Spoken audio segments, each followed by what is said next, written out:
Hello, I'm Ed Fuquay, Young Adult Librarian Extraordinaire here at Woonsocket Harris Public Library. Solitaire Frisbee from Children's. And we're here to continue our conversations.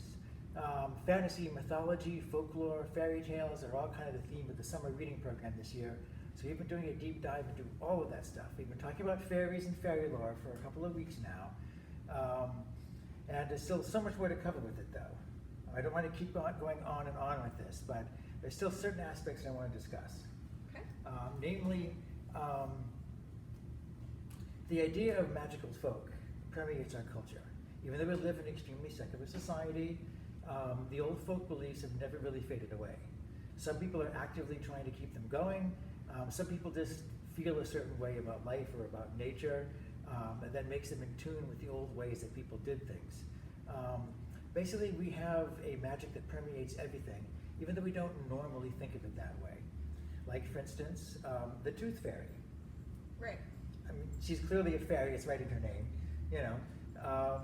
And the idea of someone that exchanges, you know, teeth that have fallen out for money goes back, way back into ancient times. The idea of a tooth fairy is more, I think, a relatively modern concept. As would be Elf on the Shelf.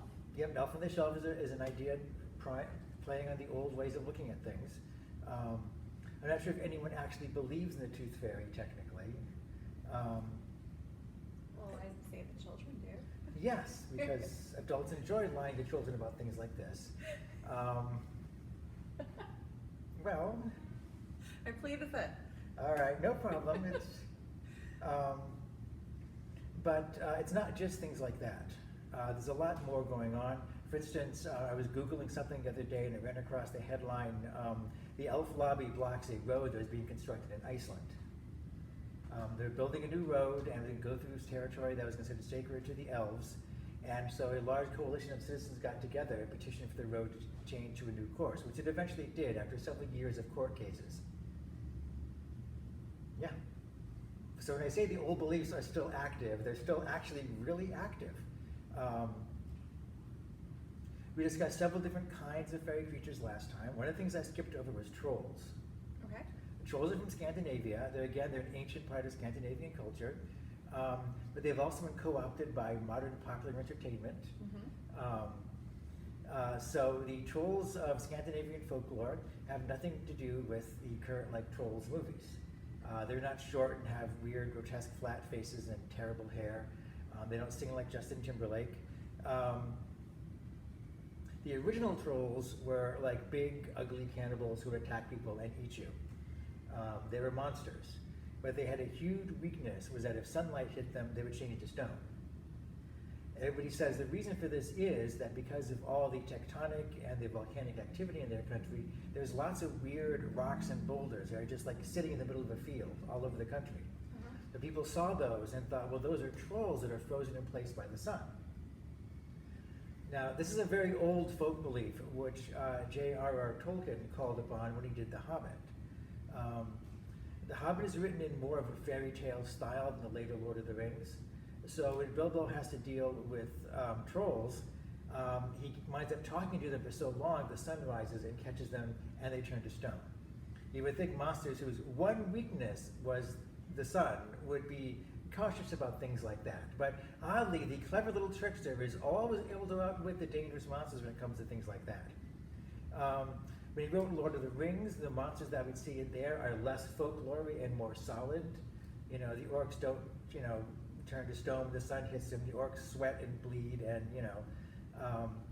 But he didn't really rewrite his old continuity, because at one point in Lord of the Rings, they actually pass the trolls that Bilbo froze into stone. They're still there when Lord of the Rings comes along. So that was nice. But probably the most magical creature that we haven't discussed yet as part of all of American culture is Santa Claus. He's clearly a magical character, although he's an amalgamation of a lot of things. Different folklore bits drawn from all over the world, combined with Coca-Cola and several modern advertising campaigns. He's literally described as a jolly old elf. So there you go. He actually has almost nothing in common with St. Nicholas, the Christian saint who is sometimes attached to his legend, but usually not. There are characters who reward and or punish kids all over the world. Mhm. Virtually every culture has it. In England, he's called Father Christmas, although he's still more or less Santa Claus. They have a lot of other, like some of them are evil creatures that come along during that time of year in the dead of winter and punish children. So the German, what's that called? The one who punishes the children. Yes. At Christmas time. Yeah, that's part of the same folklore tradition. And some of them they punish and some of them they reward. But the German one specifically. Yes. His name is what? I don't remember. I think it sounds like a K, like a harsh. But anyhow, would he be considered an elf or magical? He's obviously a magical character. He's a part of the whole folklore cycle. Okay. What we wound up with in America is a very benign version of that. Okay. The worst that Santa ever did was leave coal in your stockings instead of a present. Okay. No whipping? Yeah, no whippings. So we got that partly because of pop culture. Mhm. The idea of Santa Claus was kind of like vague and ill-defined until modern advertising techniques gave us that definitive version with, and then the night before Christmas, the poem literally describes every aspect of him and his personality and so forth. Although you notice, when I mentioned fairies, that you always leave food out for fairies so they can eat them. And sure enough, people leave cookies and milk out for Santa to this very day, so there you go. It is interesting. Yeah, it's obviously a part of the same ancient folklore that is being recreated in modern times, and no one even thinks of it as being like an ancient practice. The elves that make toys for Santa, they're always described as being short, and they have the pointy ears and everything. They're not the tall, elegant Tolkien elves that come from Norse mythology. What these elves are is like modern-day variation, unlike Dobby from the Harry Potter books. Those are the helpful elves, like the cobbler and the leprechaun, an elf that like does things for you because he just loves working for human beings so much. Fortunately, Santa Claus has never given any of his elves clothing, or they just disappear. There were no more toys for Christmas. I was gonna say, I thought I remembered them having to do those things. Well, it depends on how you look at it. There's a whole type of fairy creature that likes being useful. They like doing things. And so giving them a task to do is something that's actually good for them. Well, they still have, as I described previously, the very strict rules and regulations that they have to live by. Okay. So if you violate those, they'll disappear. The cobbler and the leprechaun is a leprechaun. They call it a leprechaun in most versions of the story, but it's very similar to the house elves from Harry Potter. He makes shoes at night for the cobbler, who shows up every morning and finds his shop filled with brand new shoes, which sell really well. So he's very successful. And he stays up and discovers it's a magical creature who's doing all that. And so he's so enthusiastic about all the money he's making now, he decides to buy him a present of new clothes. But of course, he grabs the clothes and runs off. So in this case, the cobbler wasn't even aware that he was making a bargain with a magical creature, but in fact, he really was. He could have just ignored it and allowed the shoes to magically appear every morning, but no, being a human being, he had to push it. So he had to go back to making shoes the old-fashioned way. Okay. But again, ancient things are still popular in our culture. There are people today who are neo-pagans, who are deliberately trying to recreate the ancient religions of the past. A neo-pagan group in Greece got the rights to hold rituals at the actual Greek temples to the ancient gods. So you can also repurpose ancient myths in terrible ways. Nazi Germany tried to recruit a lot of people to reactivate the old worship of the Norse gods, since they wanted to believe they resonated with Thor and Odin, or Woden as they called him. They were calling on the ancient Norse gods to bolster them and to increase their national pride and so forth. I had no idea that played any part. And yeah, it was a repurposing of the old myths for their own political purposes, which again happens all the time. Is that widely known? Yeah. It's news to me. Yeah, in neo-pagan circles, it's very widely known. In white power gatherings, you could still see flags and banners referring to Odin. They write things in runes and things like that at white power gatherings. Gotcha. Yeah, the Nazi SS symbol is 2 lightning bolts, which is actually 2 runes. which meaning with ancient language, an ancient written language that was used back in the day. So they tried to appropriate as much of that as possible to make it their own, kind of co-opt the Norse mythology into themselves. Wow. In actual Norse mythology, there's none of that. The only people that like Thor and Odin hated were giants, because they were, giants, We'll end the veneer, but we'll get to that later. The Celtic lands, mostly Ireland and partly Scotland. When I first mentioned Celtic mythology, you asked me about the Celts. Yes. And at the time, I gave you a very vague answer. Okay. Now that I've done more research, I'll give you a better vague answer. The Celtic people were the tribes that lived in Northern Europe. They're referred to as the Celtic people because they spoke a similar language and had some customs that archaeologists had figured out that were in common. But it's pretty obvious that the idea of a Celtic people is a modern invention. They didn't think of themselves as being one group of people. There were a lot of different tribes scattered across Northern Europe who didn't have that much in common, except the Romans beat the pants off all of them. They were defeated by the Romans, and over the years they were gradually absorbed into the Roman Empire, and they lost some of their original language and their original culture. There's a lot of ancient pagan things in Europe that are still floating around, but for the most part, Rome just sucked them up, as it tended to do to pretty much everyone they encountered. The same groups of people went from Europe to England, and from there on to Ireland and Scotland. So Rome conquered most of England. It never conquered Ireland or Scotland because they couldn't defeat the barbarian tribes that were there. Plus, the further north you went, the more the weather really sucked. So Romans are coming from a largely, relatively tropical Mediterranean environment in Rome, and, a Scottish or an Irish We winter. don't need it that bad. Yeah, it's not something you want to run around in greaves and mail plates and things like that. Yeah, it's just not fun. They built a wall, Hadrian's Wall, to keep the barbarians out, because building a wall was much easier than actually heading up north and fighting them. And they tended to lose a lot of those fights anyway in the long run. And this is at the tail end of the Roman Empire. They're running short of men and money. Archaeologists recently uncovered the remains of a Roman military encampment, and they found letters that were written but not mailed back to Rome. And so they're deciphering all these letters, and the single biggest thing from every letter is that writing back home asking for wool socks. God, am I cold? Can you get some socks knitted out of wool for me? It's a common refrain from the Roman soldiers in England.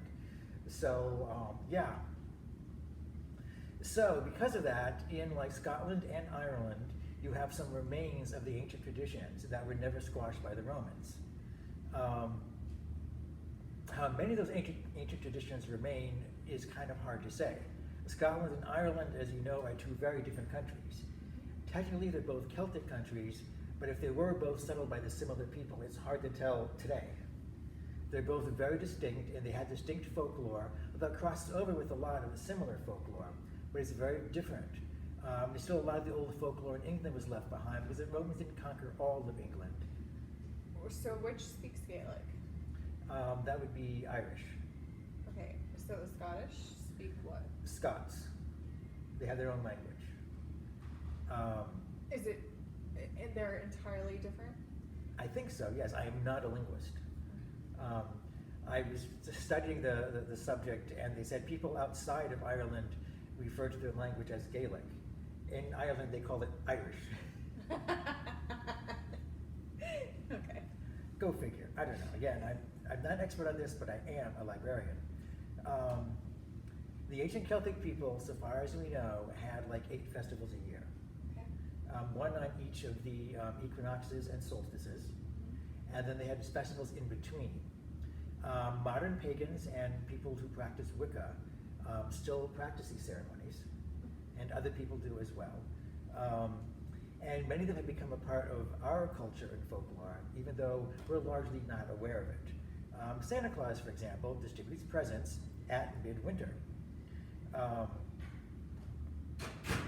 Midwinter is the coldest time of the year. That's when the days are the shortest and the nights are the longest. That is at the solstice. And It's interesting because we have 4 seasons. And you say 4 seasons as if everybody has 4 seasons. And of course they don't. That was just like parts of Europe and then and then in America we have 4 seasons. For instance, in Greek mythology, Persephone, the goddess of fertility, was tricked by Hades and was trapped in the underworld. She was forced to spend a third of the year there. That kind of bothered me as a kid until finally as an adult I was doing some research and I realized that ancient Greece has kind of sucky weather for about a third of the year where nothing grows. So in ancient times, the Greeks only thought they had 3 seasons. So Persephone was trapped in the underworld for 1/3 of the year when you couldn't grow any crops. By the same token, you never ever hear anything from Egypt talking about 4 seasons. They don't have 4 seasons in Egypt. They have times when the Nile brings up fertile soil to plant crops and times when the Nile doesn't bring up fertile soil. So they only kind of had 2 seasons. So saying 4 seasons is a very Eurocentric way of looking at things, but that's what you've all grown up in. The equinox and the solstice were very important to ancient people, although how important and exactly what festivals were done and what happened on these festivals is really a big question mark. Solstice in the middle of winter, that was when they chose to say that Christ was born, so it's Christmas.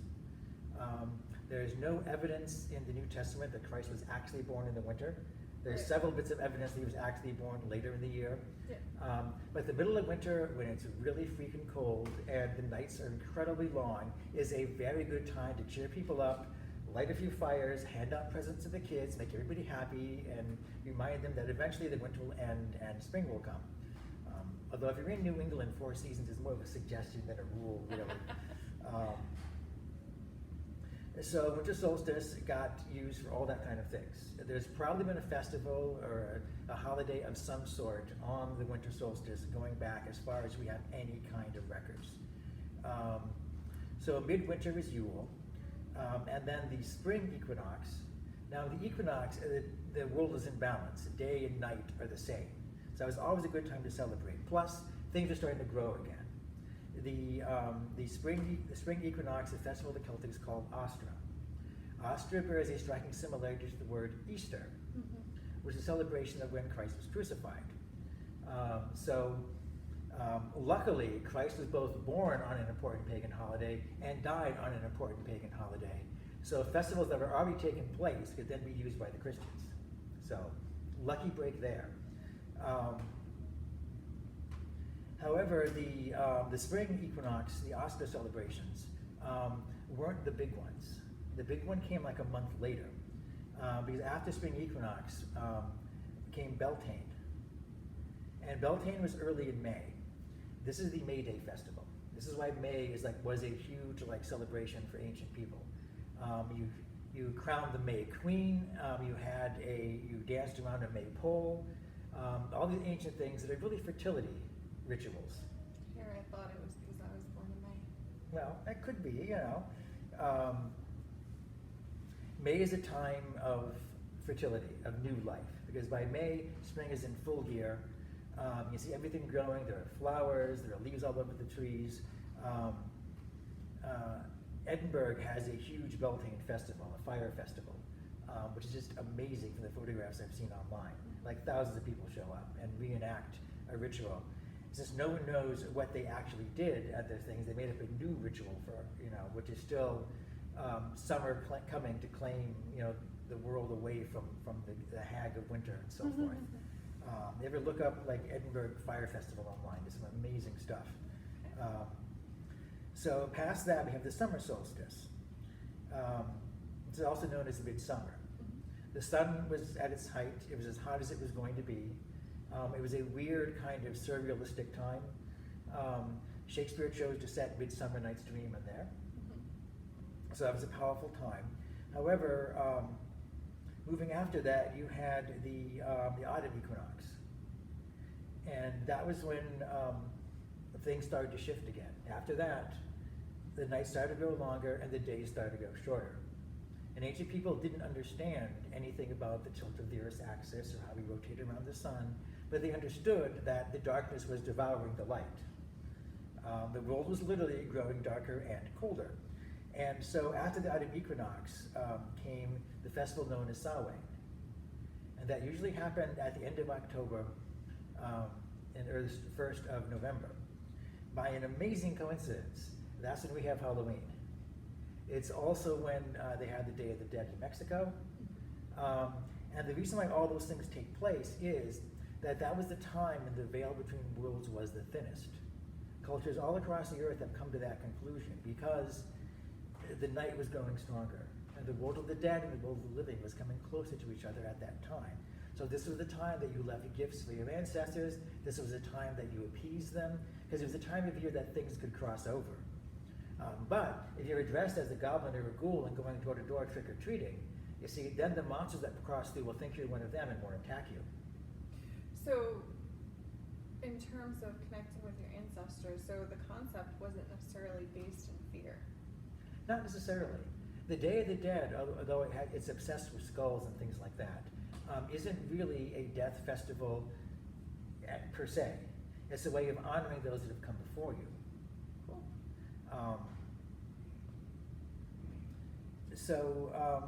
So that's the celebration of the Day of the Dead, the death celebration in Samhain, was very important in many different cultures. And then from that, of course, winter sets in and you're back to Yule again. That's that great cycle, the cycle of life that goes on, which Wiccans celebrate. My friends online on Facebook, go through the celebration rituals. We get greetings from them on every major holiday that comes around. So the ancient Celtic world is still very much a part of us. But it's only permeated down a little bit. There's still so much we don't know about them. There's a lot of Celtic folklore and Celtic gods that I haven't even gotten into yet. I said the fairies were sometimes thought of as diminutive versions of the gods, that they literally thought that the Tuatha De Danann, their ancient gods, had in a sense, thanks to Christianity, literally shrunk down into being the tiny little fairies that we see. So in theory, Tinkerbell is a descendant of Agnes Mac Og, or Brehid, or Lug of the Long Arm, Manon MacLear, or the Morrigan. Those are all very powerful characters in their own right. Celtic mythology is really cool. It's never been terribly popular, despite the influx of Irish Americans and so forth. Irish and Celtic culture has spread all over the world, but oddly, Celtic mythology never caught on. It's not nearly as popular as Norse mythology. Do we have any stories that are based on it? Why, as a matter of fact, we do. In young adult? There's a few of them, yeah. Okay. It's just not as popular. It hasn't caught on for some reason. The Irish are a famous storytelling people. So some of the stories are long and complicated. Some of the names are really super difficult to pronounce. Okay. As a kid reading names like Angus MacOg and things like that, it rolls off the tongue, but it's like, what does it mean? But there's a huge cycle of hero stories coming out of Ireland. Now, I remember a few weeks ago I told the story about the pregnant fairy who cursed the men of Ulster. Yes. All right. I said that was part of a larger story I was going to tell at a later time. So as we're going into Celtic mythology, that's a very good time to tell it. And it does feature a guest appearance by my favorite character from Celtic mythology. So with your permission. By all means. Are you familiar with the story of Cuchulainn? Not yet. He's the mightiest of the Red Branch heroes of Ulster, which is saying a lot. He's sometimes called the Irish Hercules or the Irish Achilles. Now, when he started out, he wasn't called Cuchulainn. He had another name. That's not important. Because in those days, a true hero had to earn his name. So he went to Ulster when Cuchulainn was king. So, as he comes along, a dog comes up and attacks his mother. And he's so upset, he grabs a rock and hurls it, and he hits the dog in the head and kills it. And who should come out but Cuchulainn, the king of Ulster? And he's very angry. He says, that dog slept by my bed every night to protect me from harm. What am I going to do now? And the child says, well, since I killed the dog, I will take your dog's place and protect you. So the king agreed to that. And so he took this boy in, and he became the king's bodyguard. And he was very, very good at it. He grew tall and strong, and the king realized he had tremendous potential. So he sent him off to be trained. The boy got his name after that, because Cu means dog, and Cuchulainn was the name of the king. So he was the hound of Cuchulainn. went off to be trained on the Isle of Skye by the warrior woman Scathach. She taught him all the arts of war, even taught him how to throw the Tain Bogue, which is a fabulously powerful spear that was made from the dried and hardened spine of a stingray. It was such a powerful spear, you couldn't just throw it with your arm. You had to pick it up with your toes and hurl it with your entire leg. He was an Irish hero, he could do that. So he became a true champion of Ulster. However, every great hero has to have a weakness, literally, a Gaius. That's the one magical thing, the prohibition that you cannot break. And because he was named after a dog, his prohibition was that he couldn't eat the flesh of a dog, which he figures, hey, that's not a hard one. Some guys get really difficult, Gaius says, but he was fine with that. So, time passed.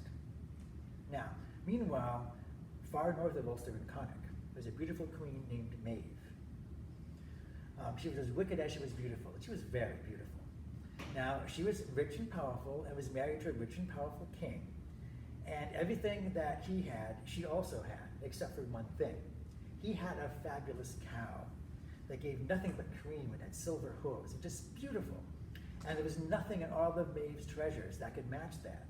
And she thought, if I raid Ulster and steal the brown bull of Cooney, I will have the finest bull in the world and be a match for my husband. Now, she was also kind of a witch, and she knew the men of Ulster would be weakened by that very curse given to them by that fairy woman when she was forced to give birth.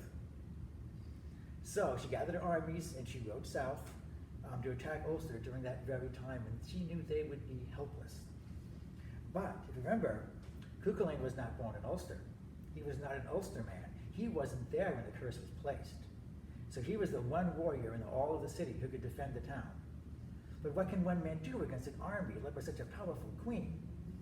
So as the army marches south, Cuchulainn gets in his war chariot and he goes north. So he runs into the army one morning and he sees the leader and he says, I challenge you to single combat. Now, no true Irish warrior can resist the challenge of single combat. So the guy got out of his chariot, pulled out his sword, and he and Cuchulainn fought. And they fought back and forth for hours. They were so evenly matched. And finally, Cuchulainn strikes off his head with one blow. By that time, the sun was going down. There's no point in the army marching any further, So they called it a rest for the night, and Cuchulainn went back to his camp. Now, that night, as he sat by his fire, he heard the flapping of great crow wings. And who should appear in front of him but the Morrigan, the ancient goddess of love and death. And she said to him, you are the finest warrior I have ever seen. Come with me and I will set you on a throne. You will rule above all others, and kings and queens will come and kneel and beg your favor. And he says, no, I cannot desert my king and my country. And she disappeared. So the next day, Maeve's army marches south. The same thing happens. He goes out, challenges the new leader of the army to a duel. They have a huge fight, and in the end, Cuchulainn kills him as well. But again, the army is stalled. So that night, as he sits around the fire, the Morrigan appears again. And this time she says, come away with me, and I will give you all the treasures of the earth. I will lay at your feet gold and jewels and pearls. And he says, no, I cannot desert my king and my country. So she disappears. Third day, you guessed it, same thing happens. He stalls the army, kills their mightiest warrior again, and he goes back to his camp. This time he sits around the fire. He hears the flapping of wings and he looks up and the Morrigan appears again. But at this time, she appears in her most voluptuous form. Her skin was as white as chalk and her hair was as black as octopus ink. She came before him and said, Cuchulainn, come with me and be my consort, and I will show you pleasures such as no man of earth has ever experienced. And reluctantly, he said, no, I cannot desert my king and my country. And then her face changed and became hard and fierce. And she said, no mortal man spurns me thrice and lives to tell of it. The next day you see me, Cuchulainn, you shall surely die.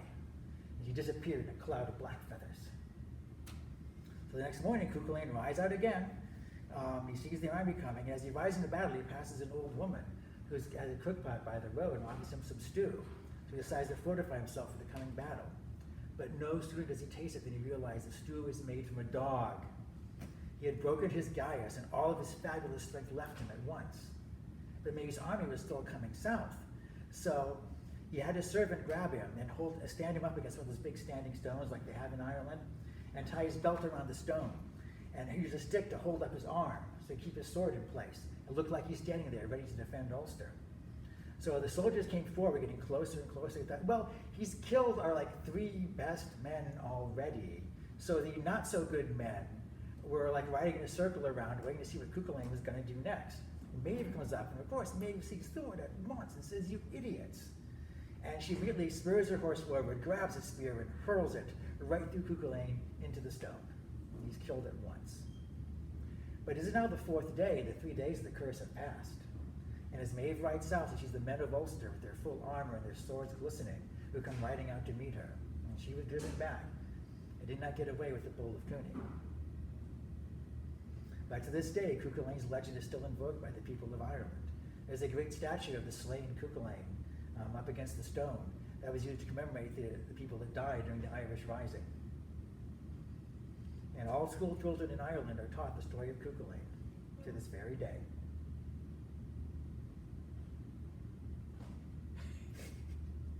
Yeah, what can I say? Irish mythology. Yeah, what do you think? Wow. You have no reaction. That one has to sink in a little bit. Well, storytelling is interesting art. I am a tiny, tiny part of a tradition that goes back thousands of years. That's my version of Cuchulainn. I've combined several different versions that I've read, and I've smoothed out the rough spots to make it shorter and more interesting, I think, to modern readers. Although I contradict continuity of a couple of different other Irish myths, there's at least a dozen Cuchulainn stories. They all end pretty much the same way, though. I was going to say, how much of a range? All stories end the same way. There's a whole list of things that he did prior to Maeve attacking. You could fill a whole book with it. He trained with Scathach on the Isle of Skye. Her sister, who was also an Amazon, attacked at one point, and he had to defend Scathach against her own sister, her twin sister in some version of the story. Did we say that Amazons and Valkyries were the same? They're part of a similar culture. Both, well, it depends on how you look at it. The Amazons in Greek mythology, for the most part, are there as fall guys to be beaten by Greek heroes.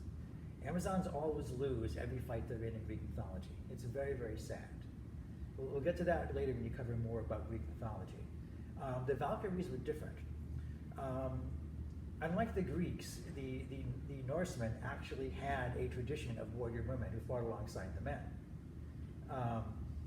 Stories about the shield maidens of the Vikings and so forth have gone around for a long time. Some people assumed it was mere folklore, but recently archaeologists were excavating the remains of a Viking raid back in the day in England and discovered that almost half the bodies were women.